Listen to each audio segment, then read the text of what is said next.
The first law of attraction principle states that we are all one, that we are all connected. And the second law of attraction principle states that that oneness, that connection, that basic building block of the universe is energy. It is pure energy vibration. It is potential. It is consciousness. And that energy manifests itself into particles through our intent. Our act of observation is the catalyst for an energy wave to actually turn into tangible particles. See, until about 600 BC, that's when the people in ancient Greece had already developed the concept of the atom, which means it is the smallest indivisible particle in the universe. That's what atom means. And they had it under the notion of it's like a billiard ball. It is a small, indestructible, small little unit.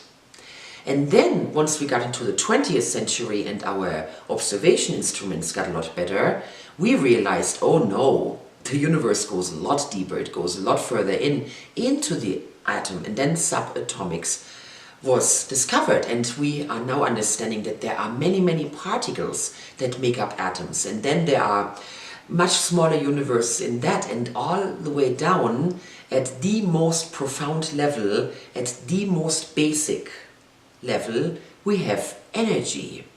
And it doesn't matter if you're taking a piece of paper, or an apple, or a person, or an animal, a river.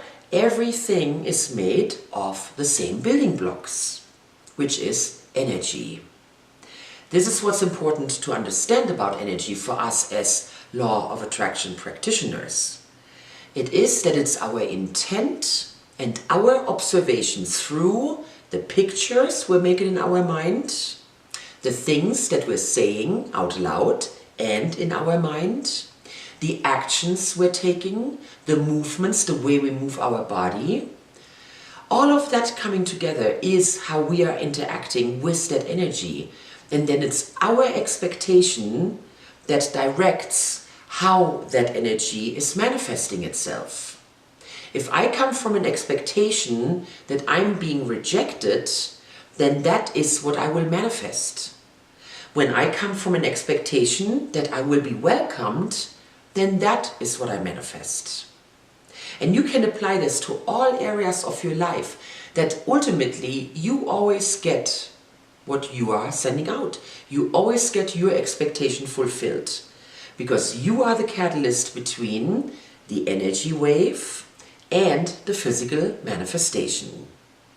So our second principle is that everything in the universe is made of energy. Remember that, and look at life, look at your surroundings with that kind of perception, and everything for you will shift. Because all of a sudden you understand that things are not solid, they are not 100% given. There is more possibilities, there are more options. Reality is a lot more malleable than we think. And when you start really thinking on those levels, your life will magically change.